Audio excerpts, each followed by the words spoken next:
औरंगजेब के बाद जब ताज बदला, क्या सच में साम्राज्य संभल पाया, या फिर शुरू हो चुकी थी मुगल सल्तनत की सबसे बड़ी गिरावट? क्या होता है जब सबसे ताकतवर बादशाह के बाद सिंहासन मिले एक कमजोर दौर को? औरंगजेब के बाद जो ताज उठा वो बोझ भी साथ लाया। जीत तो मिली मोजज़म को पर साम्राज्य टूटता पाया। तलवारें अब भी चमक रही पर ताकत कमजोर हुई। बहादुर शाह का राज आया पर किस्मत उससे दूर हुई। तो जन्म नाम और पहचान 14 अक्टूबर 1643।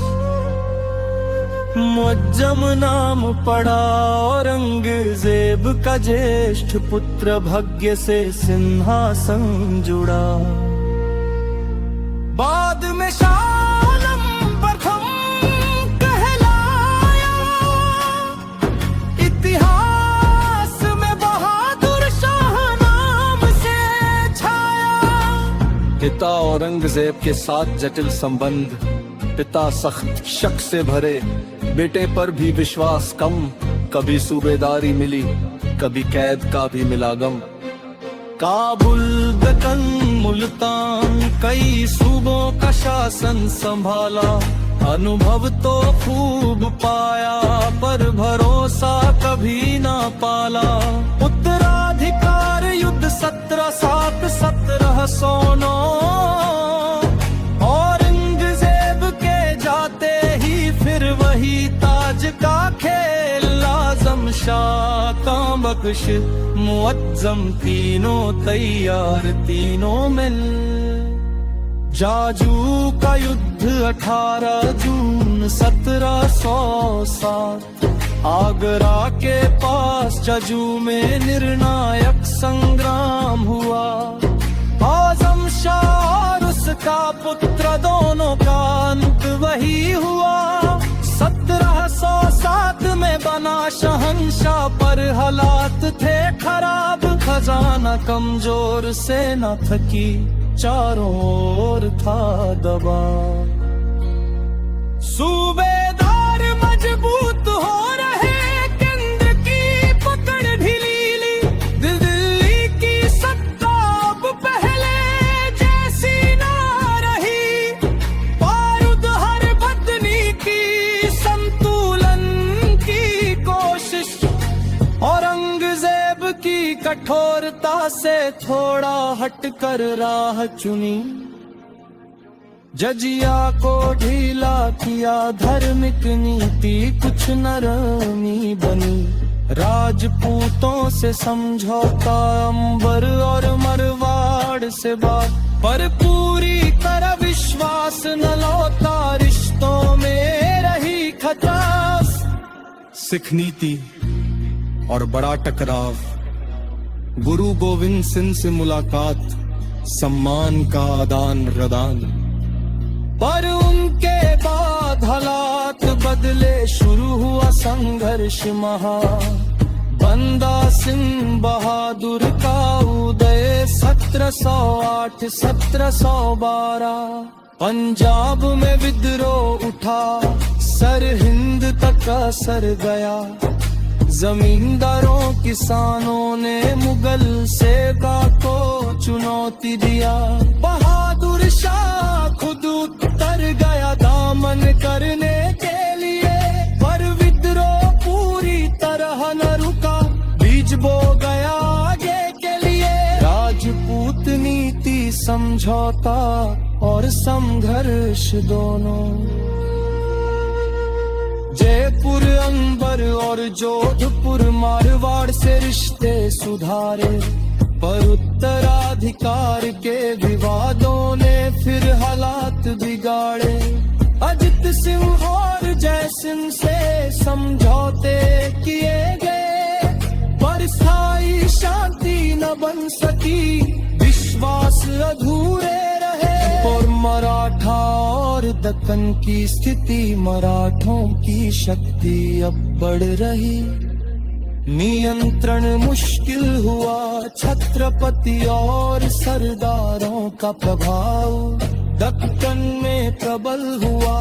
मुगल सेना थकी हुई, लंबा युद्ध झेल चुकी, दक्कन अब भी समस्या रहा, पूरी तरह न सुलझी। अर्थव्यवस्था और प्रशासन, औरंगजेब के युद्धों से खजाना पहले खाली, जागीरदारी संकट बढ़ा, मनसबदारी हुई ढाली, राजस्व वसूली में गिरावट, भ्रष्टाचार भी बढ़ा, प्रशासन ढीला पड़ता गया, व्यवस्था को भार हिला। बाराकी भी चलता था, ककुड़ा मसाले धातु, पर रोज रीत की अस्थिरता सुलभ घटता जाता था। विदेश नीतियां, यूरों तीर शक्तियां, पलरेज फांसी सिगच तीनों व्यापार में, सूरत वक्रेस दंडाल में अपनत तावे जमे। बहादुर शाह ने टकराव से दूरी रखी, पर यूरोपीय कंपनियां जीन तीर जरे गहरी करती रही। अंग्रेजों को भी खुली छूट नहीं, पर अग्रसरमता का पुरुष के सारना जतनी, यही कहूँ बनते पहर त्रिजोटिष्ठ की, औरंगजेब के बाद कुछ राहत पर स्थिर को लाई। करों को बाज कम न हो, सुरक्षा भी हटती पाई। कहीं जत्रों कहीं समझौता, दमता समंजस में नहीं, मुगल सत्ता की तकड़ ढीली, यही सच्चाई बनी रही।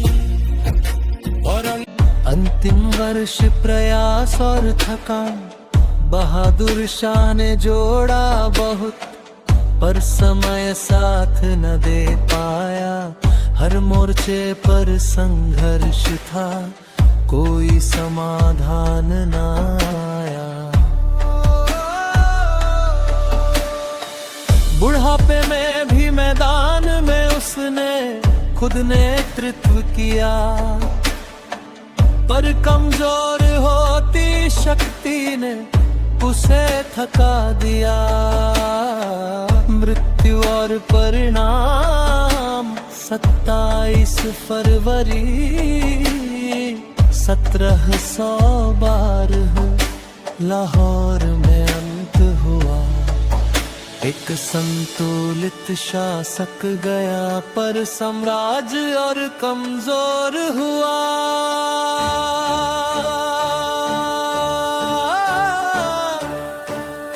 उसके बाद उत्तराधिकार के युद्ध फिर शुरू हुए। मुगल पतन की गति तेज हुई, दिन और भी बुरे हुए।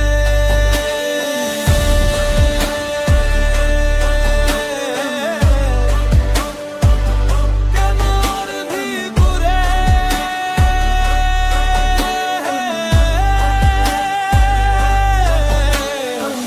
बहादुर शाह की कहानी, कोशिशों की दास्तां, जहाँ नीयत तो थी सही, पर साथ न दे पाया जहाँ। ये सिखाती है इतिहास, सिर्फ संतुलन काफी नहीं, जब नींव ही कमजोर हो, तो सबसे अच्छा शासक भी साम्राज्य नहीं बचा पाता वो। उसके बाद उठा